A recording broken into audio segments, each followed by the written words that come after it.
اعوذ باللہ من الشیطان الرجیم، بسم اللہ الرحمن الرحیم۔ السلام علیکم خواتین و حضرات، میں ہوں سید حسن علی۔ آج بہت عرصے کے بعد میری آپ سب سے ملاقات ہو رہی ہے۔ سیرت لائبریری میں ہم لوگوں نے ایک سلسلہ شروع کیا ہے، قرآن پاک کی جو آیات ہیں ان کی شان نزول ہم اجاز صاحب سے اس بارے میں جانتے ہیں، اور اب تک ہم سورہ اخلاص اور سورہ کافرون کی شان نزول کے بارے میں مختلف ایپیسوڈز میں جان چکے ہیں، اور آج ہم اجاز صاحب سے جانیں گے سورہ اخلاص سورہ ناس اور سورہ فلق کی شان نزول کے بارے میں۔ جی سر۔ حسن کیسے ہیں؟ اللہ کا شکر سر۔ آپ کیوں غائب ہو جاتے ہیں؟ سر میں ناردرن گیا ہوا تھا ذرا۔ دیکھیں نا، آپ سیر کر رہے ہیں اور یہاں پہ اب لوگ کام کر رہے ہیں۔ رسالت مآب صلی اللہ علیہ وآلہ وسلم کی زندگی پہ ہم بنیادی طور پہ بات کرتے ہیں، اور قرآن بھی جگہ جگہ رسول اللہ صلی اللہ علیہ وآلہ وسلم کی ہی بات کرتا ہے، یا آپ کی ذات کے متعلق، یا آپ کے معاملات میں، یا آپ کی بیتی ہوئی زندگی، اور انہی کے ذریعے ہمیں ہدایت بھی اللہ نصیب فرماتا ہے۔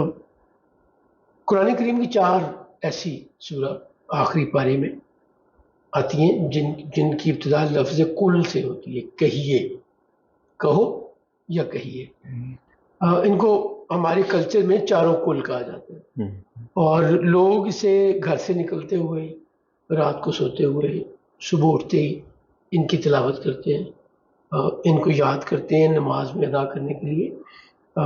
تحدیث نعمت کے لیے ایک بات بتاتا چلوں، مجدد الفسانی رحمۃ اللہ علیہ کہتے ہیں کہ جو شخص 4 رکعت سنت میں، یعنی ظہر میں ہم پہلے 4 رکعت سنت پڑھتے ہیں، عصر میں غیر موقدہ پڑھتے ہیں، عشاء میں غیر موقدہ پڑھتے ہیں، اگر کوئی سنت کی 4 رکعتوں میں اسی ترتیب کے ساتھ سورہ کافرون پہلے، سورہ اخلاص دوسری رکعت میں، سورہ فلق تیسری میں، اور سورہ ناس چوتھی رکعت میں پڑھے، تو اسے مرتے وقت کلمہ نصیب ہوتا ہے۔ سبحان اللہ۔ تو ایک تو یہ میں اسے یوں دیکھتا ہوں، ایک تو یہ سعادت ہے، اگر اللہ آخری لمحے میں اپنی وحدانیت اور رسالت مآب صلی اللہ علیہ وسلم کی گواہی دینے کی سعادت ہمیں مل جائے تو سب سے بڑی کامیابی ہے۔ کامیابی آخری لمحے کی کامیابی ہے۔ آپ بڑا اچھا کام کرتے رہے، میں بہت اچھا کام کرتا رہا، بٹ کسی بھی پروجیکٹ کے اینڈ پہ جا کے ہم سے غلطی ہو گئی تو پروجیکٹ خراب ہو جاتا ہے۔ زندگی بھی ایک پروجیکٹ ہے، اللہ کریم نے ہمیں دنیا میں بھیجا ہے، اور اللہ اپنی جناب سے ہم سے راضی ہو اور ہماری بندگی قبول کرتے ہوئے ہمیں یہ سعادت مل جائے کہ ہم مرتے وقت ہم سے اللہ کی وحدانیت اور رسالت مآب صلی اللہ علیہ وسلم کی ختمی مرتبہ ہونا، ختم نبوت، رسالت کی گواہی نصیب ہو جائے۔ تو یہ ایک آسان نسخہ ہے۔ دوسری بات اس میں یہ ہے کہ اس میں آپ سے غلطی نہیں ہوتی رکعتوں کی تعداد یاد رکھنے میں۔ اگر آپ کی عادت بن جائے کہ آپ پہلی رکعت میں کافرون، دوسری میں اخلاص، تیسری میں فلق اور چوتھی میں ناس، تو بڑی آسانی سے چاروں ترتیب سے اور ذمہ داری سے کہ 4 ہو بھی گئی۔ نماز پڑھتے ہوئے کبھی کبھی وہم آتا ہے نا کہ پتہ نہیں دوسری رکعت میں تھا، یہ تیسری میں تھا، تیسری میں ہوں کہ چوتھی میں ہوں۔ یہ اللہ نے انسان کو ایسے ہی بنایا ہے، اور شیطان کو اللہ نے یہ طاقت دی ہے کہ وہ ہمیں بہکائے، اور اللہ کی مہربانی ہو تو ہم اس کے بہکاوے سے بچ جاتے ہیں۔ بٹ یہ بھولنا یا غلطی ہو جانا از we are made of such ability or inability۔ رسالت مآب صلی اللہ علیہ وسلم مدینہ منورہ تشریف لے گئے، ہجرت کر لی، اور ہجرت کے پہلے 5 سالوں میں 3 جنگیں لڑی گئی، غزوہ بدر، غزوہ احد اور غزوہ احزاب یا خندق۔ اس دوران یہودیوں نے رسالت مآب صلی اللہ علیہ وآلہ وسلم سے کیے ہوئے معاہدے پر کی خلاف ورزی شروع کر دی۔ ان سے معاہدہ یہ تھا کہ اگر کوئی باہر سے حملہ کرے گا تو دونوں مل کے ریزسٹ کریں گے، اور اگر کسی سچویشن میں مشکل آئے گی تو دونوں ایک دوسرے کو سپورٹ کریں گے، دونوں ایک دوسرے کے خلاف کام بھی نہیں کریں گے، نہ مسلمان یہودیوں کے خلاف، نہ یہودی مسلمانوں کے خلاف۔ اور اس کے علاوہ اگر کسی کی کوئی قتل ہو جائے گا، مرڈر ہو جائے گا اور اس کی دیت دینی ہوئی تو دونوں مل کے دیں گے۔ یہ کچھ عرصے تک تو بڑی اچھے انداز سے چلتا رہا۔ پھر سب سے پہلے ان کے قبیلے بنی کین کا یہ سنار تھے، انہوں نے اپنے معاہدے کی خلاف ورزی کی، جس کے نتیجے میں انہیں مدینہ منورہ چھوڑ کے جانا پڑا۔ پھر اس کی کچھ عرصہ بعد بنی ندیر ان کا دوسرا قبیلہ تھا، اس قبیلے نے بھی رسالت مآب صلی اللہ علیہ وآلہ وسلم کو قتل کرنے کی سازش کی۔ اللہ کریم نے رسول اللہ کو بتا دیا اور یوں وہ ناکام ہوئی۔ اس کے نتیجے میں انہیں بھی مدینہ منورہ سے نکلنا پڑا۔ بنی قریظہ ایک عرصے تک 5 سال تک اپنی بات پر قائم رہے، اپنے معاہدے پر قائم رہے، لیکن جب جنگ احزاب ہو رہی تھی، خندق، تو اس میں وہ بھی اپنی بات سے پھر گئے اور وہ قریش مکہ کے ساتھ مل کر انہوں نے سازش کی کہ قریش باہر سے حملہ کرے اور یہودی مدینہ منورہ کے اندر سے حملہ کرے۔ تو اگر یہ مٹیریلائز ہو جاتا تو دونوں طرف سے اٹیک ایک ہی وقت میں شاید مسلمانوں کے لیے سروائیو کرنا ممکن نہ رہتا۔ یہ بہت بڑی سازش یا بغاوت تھی، اور تورات میں بغاوت کا حکم، بغاوت کا کہ جرم کی سزا قتل ہے۔ سو بنی قریظہ کو تورات کے مطابق سزا دی گئی اور ان کے تمام مرد قتل کر دیے گئے۔ اب یہودی کم و بیش مدینہ منورہ سے ختم ہو گئے، لیکن کچھ یہودی ابھی بھی رہتے تھے۔ یہ وہ لوگ تھے جنہوں نے کسی بھی سازش میں حصہ نہیں لیا، بٹ ان کی یہودیوں سے محبت فطری بات ہے۔ اگر مسلمان کہیں، اگر آپ بات کریں ملیشیا میں جو کہ اسلامی ملک ہے، کویت میں، یو اے ای میں 2 کھلاڑی کھیل رہے ہوں، ایک آپ کے دین پر ہو، مسلمان ہو، اور ایک کسی دوسرے دین پہ ہو، تو بے وجہ ہی آپ کی محبت یا آپ کی ہمدردیاں اس کے ساتھ ہوتی ہیں جس کا دین آپ کے دین والا ہے، جو مسلمان ہے۔ اس دوسرے نے جو اس کے مقابلے میں کھیل رہا ہوتا ہے، آپ کو شکست جاتی نہیں کی ہوتی، کوئی غلط نہیں کیا ہوتا، بٹ چونکہ آپ کو دین سے فطری محبت ہے کہ ہم ایک دین پہ ہیں، ہم دینی بھائی ہیں، تو ایک دوسرے سے آپ خیال کرتے ہیں، محبت کرتے ہیں، نیچرل سی بات ہے۔ یہ ہر دین میں ایسا ہی ہے۔ تو جو یہودی وہاں رہ گئے تھے وہ، اور منافقین، اچھا منافقین بڑا ہی خطرناک گروہ تھا یا گروہ ہے۔ بظاہر وہ آپ کے دوست ہیں، آپ کے ساتھ ہیں، آپ کے پاس آ کے وہ آپ کی حمایت اور آپ کے ساتھ ہونے کا یقین بھی دلاتے۔ سو آپ تو اگر میں آ کے کہوں کہ حسن میں آپ کے ساتھ ہوں تو آپ یہی یقین کریں گے نا، مشکل وقت میں ایجاد میرے ساتھ ہوگا، اور اگر میں دل سے آپ کے ساتھ نہیں ہوں تو جیسے ہی مشکل وقت آئے گا میں آپ کو نقصان پہنچاؤں گا۔ تو منافقین یہی کرتے تھے۔ جب انہوں نے دیکھا کہ رسالت مآب صلی اللہ علیہ وآلہ وسلم تو بڑی کامیابی سے مدینہ منورہ کا سارا سسٹم چلا رہے ہیں، اسلام دن بدن ترقی کر رہا ہے، لوگ جوک در جوک ایمان لا رہے ہیں، تو ان کا بیر تو اپنی جگہ قائم تھا، منافقوں کا بھی اور یہودیوں کا بھی۔ تو اب انہوں نے تقریباً 7 ہجری 6-7 ہجری کی بات ہے، یہودی اکٹھے ہو کر ایک ایسے آدمی کے پاس گئے، یہودی اور منافقین، جو جادو، جسے آج ہم کالا جادو کہتے ہیں۔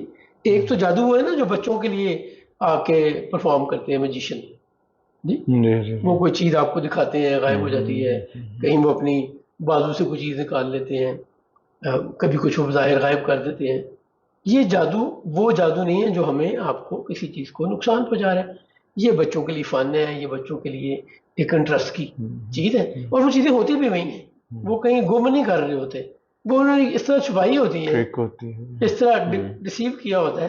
وہ ایک ڈبے میں بیٹھتا ہے اور ڈبے سے آپ گھماتے ہیں، ڈبے میں نہیں ہوتا، دوسرے سے کھولتا ہے تو ڈبے سے آدمی نکل آتا ہے باہر۔ سو یہ اصل میں مینیج کی ہوتی ہیں چیزیں کہ آپ کو دیکھنے میں ایسا لگے۔ تو اب اس جادو کی بات نہیں کر رہے، اگر کوئی بچے یا نوجوان ہمارا پروگرام سنتے دیکھتے ہیں تو وہ یہ نہ سمجھیں کہ ہم اس جادو کی بات کریں، ہم جادو کی بات کر رہے ہیں جو لوگوں کو نقصان پہنچاتا ہے، لوگوں کے نقصان والا جادو، کالا جادو ہمارے معاشرے میں سے کہا جاتا ہے۔ تو کالا جادو کرنے والے ایک شخص کے پاس گئے اور اسے کہا ابا عاصم، الف عین صاد میم، ابا عاصم تمہارا جادو میں بڑا نام ہے، لوگ تمہیں بڑا جادوگر مانتے ہیں، تم ہمارا ایک کام کرو۔ اس نے پوچھا کیا؟ وہ کہنے لگے کہ ہم محمد سے بہت تنگ ہیں اور ہم سب کچھ نہیں بگاڑ پا رہے، اب ہم چاہتے ہیں کہ اس کا نقصان ہو، تو ایسا جادو کرو کہ وہ جان سے ہی چلا جائے، یعنی چھوٹا موٹا جادو they are not talking about، وہ چاہتے ہیں کہ رسالت مآب دنیا سے ہی چلے جائیں۔ ابا عاصم اس کام کے لیے تیار ہو گیا، اس نے کہا میں اس کی مزدوری تم سے 3 دینار لوں گا۔ اچھا آج 3 دینار سننے میں بڑے کم لگتے ہیں جی، دینار سونے کے سکے ہوتے تھے اور 7 درم کا 7 دینار 10 درم کے برابر تھے۔ درم چاندی کا سکہ ہوتا تھا اور دینار سونے کا سکہ ہوتا تھا، اور آپ کو زندگی گزارنے کے لیے سونے کا 1 سکہ کافی ہوتا تھا پوری زندگی گزارنے کے لیے، ٹھیک۔ وہ 3 دینار مانگ رہے ہیں۔ رسالت میں آپ نے جو زمین خریدی 2.5 کنال مسجد نبی جس پہ بنی، جی جی جی جی، اس کی قیمت پتہ کیا مانگی تھی؟ سرکار نے ان بچوں سے یہ کہا کہ اپنی مرضی کی پرائس مانگو، تو میں یہ اسیوم کرتا ہوں کہ مارکیٹ سے بہتر پرائس مانگی ہوگی، یا چلو مارکیٹ پرائس مانگی ہوگی۔ تو انہوں نے 7 دینار 2.5 کنال زمین کی جگہ مانگی تھی، تو رسالت میں آپ صلی اللہ علیہ وسلم نے 10 دینار دیے تھے، اللہ اللہ، واہ واہ جی، واہ، کہ اپنی مرضی سے اچھی جگہ ڈھونڈ لیں گے۔ یعنی لطف و کرم ہے جی جی، سخاوت دیکھیں نا، اور یہ اس وقت کی بات ہے جب ابھی ریسورسز بڑے تھوڑے تھے، نہ ہونے کے برابر تھے، اور یہ قیمت بھی ابو بکر ابن ابو قحافہ نے ادا کی جس میں مسجد نبی بنی۔ اچھا اسے آج صرف اسی سے کمپیئر کر لیں کہ اگر 2.5 کنال جگہ آپ کو خریدنی ہو تو آپ کو 10-12 کروڑ روپے چاہیے آج لاہور کی اگر میں بات کروں تو اس کی ویلیو کا اندازہ کرنے کے لیے میں کمپیرزن کر رہا ہوں آف پروڈکٹس اینڈ کموڈیٹیز کا، جی، ورنہ 3 دینار تو کچھ لگتے ہی نہیں، سو اس نے طے کر لیا۔ اچھا جو ابا عاصم تھا نا جو جادو کر رہا تھا، وہ رسالت میں آپ صلی اللہ علیہ وسلم کے پاس آتا جاتا بھی تھا، ٹھیک ہے۔ یہ ونس اگین ہم آج بیٹھے سمجھتے ہیں کہ منافقین، مشرکین، یہودی، عیسائی یہ شاید کوئی بڑے کارڈن آف رہتے تھے مدینہ منورہ میں، آپس میں کوئی جنگ و جدل تھی، کوئی بارڈر سے نہیں، سب وہیں اٹھتے بیٹھتے تھے، وہیں کھاتے پیتے تھے، وہیں کاروبار کرتے تھے، ایک دوسرے کی خوشی غمی میں بھی شامل ہوتے تھے۔ سو ابا عاصم بھی آیا اور رسول اللہ صلی اللہ علیہ وسلم سے اس نے آپ جس کنگھی سے، کنگھی شاید بہت بچوں کو سمجھ نہ آتی، وہ برش سے بال سنوارتے تھے، وہ مانگی آپ کی مہربانی مجھے کنگھی عنایت کر دیجیے، جی۔ اچھا برش میں کنگھی میں جب بھی آپ کرتے ہیں تو کچھ بال، آج بھی اگر آپ کریں تو آپ کے بال اس میں آ جائیں گے، تو اس میں کچھ بال بھی تھے، سو وہ لے کے چلا گیا۔ اس نے رسول اللہ صلی اللہ علیہ وسلم کے بالوں میں جو کنگھی استعمال کرتے تھے وہ، اور جو بال اس میں موجود تھے ان کو 11 گرہیں ناٹس باندھ کے کھجور کے خوشے میں ان کو ڈالا، اور ایک چھوٹا سا پاؤچ بن گیا، پوٹلی اسے ہم اردو میں کہتے ہیں، یا یوں سمجھ لیں ایک چھوٹا سا رومال یا کپڑا ہو، اس میں چیزیں رکھ کے اگر ہم اوپر سے باندھ دیں تو جو تھیلی سی بنتی ہے، لمپ سا بنتا ہے، اس کو پوٹلی کہتے ہیں۔ تو وہ لے کے اس نے زروان کا کنواں مدینہ منورہ میں تھا، اس کے پانی میں نیچے جا کے دبا دی، ٹھیک، اور نتیجہ یہ ہوا کہ رسالت میں آپ صلی اللہ علیہ وسلم بیمار ہو گئے اس کے بعد۔ اور بیمار کیسے ہوئے کہ ایک تو جو بھی اس وقت کے فزیشنز یا حکیم تھے وہ جج نہیں کر پا رہے کہ فزیکل سسٹم میں تو کوئی خرابی نہیں ہے، جی، جب آپ جاتے ہیں ڈاکٹر کے تو وہ پلس دیکھتا ہے، حکیم کے پاس جاتے ہیں تو پلس سے ہی بہت کچھ سمجھ لیتا ہے، جی۔ صرف پلس کے بیٹ سے سمجھ لیتا ہے کہ آپ کے کس پارٹ میں مسئلہ ہے. ایلوپیتھی میں پلس دیکھتے ہیں تو وہ اس کی سپیڈ کاؤنٹ کیا ہے اس وقت یہ دیکھتے ہیں, وائٹل سائن جنہیں ہم کہتے ہیں. تو وہ دیکھتے ہیں کچھ بھی نہیں ہے, بظاہر رسول اللہ بالکل ٹھیک ہے. اور رسول اللہ کو جسمانی پرابلم کی وجہ جو پریشانی ہے, بخار یا سر درد یا اور کچھ, اس کے علاوہ کیا ہے کہ آپ نماز پڑھ کے بھول جاتے ہیں, سمجھتے ہیں میں نے نماز نہیں پڑھی. آپ کسی کو ملے بغیر سمجھتے ہیں کہ میں نے مل لی ہے. کھانا کھائے بغیر سمجھتے ہیں کہ میں نے کھا لیا. اچھا, ایک بڑی حیران کن بات ہے کہ ہمیں تاریخ اور حدیث میں ایک بھی واقعہ یا روایت نہیں ملتی کہ رسول اللہ نے کوئی دین کے معاملے میں, اللہ کے معاملے میں, قرآن کریم کے معاملے میں کوئی ایک بات بھی ایسی کہی ہو جو پروو نہ ہوئی ہو بعد میں, جو سچی ثابت نہ ہو. سو جو نبوت کی ذمہ داری تھی رسول اللہ صلی اللہ علیہ وسلم پر, اس کو تو افیکٹ نہیں ہوا, بٹ جو فزیکل پرابلم, فزیکل ایٹریبیوٹ سے ان میں ڈسٹربنس ضرور آئی. اب آپ کتنا عرصہ اس پریشانی میں رہے. کچھ تاریخ دان کہتے ہیں کچھ دن, کچھ کہتے ہیں کچھ مہینے, کچھ کہتے ہیں 6 مہینے. رسالت میں آپ صلی اللہ علیہ وسلم اس جادو کے اثر سے فزیکلی ٹربل میں رہے. میں پھر دوہرا رہا ہوں کہ جو رسول اللہ صلی اللہ علیہ وسلم کو پرابلمز آئیں وہ نبوت کی ذمہ داریوں کے علاوہ روزمرہ کی زندگی, بالکل بڑا اچھا لفظ آپ نے استعمال کیا, فزیکل یا روزمرہ کی زندگی, لین دین, آپ بھول گئے ہیں, کر لیا, آپ کا خیال نہیں کیا, آپ نے کر لیا ہوا. پھر سیدہ عائشہ سے رسالت میں آپ صلی اللہ علیہ وسلم فرماتے ہیں, عائش میں نے اپنے اللہ سے دعا مانگی تو اللہ نے مجھے شفا دے دی. اور آپ فرماتے ہیں کہ میں نے خواب دیکھا. وہ خواب کیا تھا؟ سرکار خواب میں دیکھتے ہیں کہ آپ فرماتے ہیں کہ 2 لوگ میرے پاس آ کے بیٹھ گئے. میں لیٹا ہوا تھا, 2 لوگ آ کے بیٹھ گئے, ایک میرے سر کی طرف جسے ہم سرانہ بھی کہتے ہیں, تکیہ, اور ایک پاؤں کی طرف. تو وہ آپس میں گفتگو کرتے ہیں کہ ان صاحب کو کیا تکلیف ہے, کیا پریشانی. تکلیف سے مراد بیماری یا ڈسٹربنس. تو دوسرا کہتا ہے ان پر جادو کیا گیا. تو کہتے ہیں کہ کس نے جادو کیا؟ تو دوسرا فرشتہ بتاتا ہے کہ لبید بن عاصم نے. اب عاصم نے ہم نے بات کی, لبید بن عاصم نے ان پر جادو کیا. وہ دوسرا فرشتہ پوچھتا ہے کس چیز سے جادو کیا گیا؟ تو پہلا فرشتہ کہتا ہے کہ کنگھی اور کنگھی سے اترنے والے بالوں سے. پھر دوسرا فرشتہ پوچھتا ہے کہ اچھا وہ چیزیں کہاں ہیں جن پہ جادو کیا گیا ہے؟ تو دوسرا فرشتہ کہتا ہے کہ زروان کے کنویں میں ایک پتھر کے نیچے دبایا گیا ہے اور اس پانی کا رنگ مہندی کے رنگ کا ہے نا ہو گیا.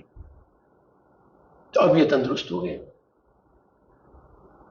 رسالت میں آپ صلی اللہ علیہ وسلم یہ خواب سیدہ عائشہ کو سنا. اس سے آگے ہم انشاءاللہ اگلے نشست میں بات کریں گے. آج کے لیے اتنا ہی. انشاءاللہ تعالیٰ یہیں سے شان نزول کے حوالے سے سلسلہ آگے بڑھائیں گے. السلام علیکم ورحمۃ اللہ وبرکاتہ.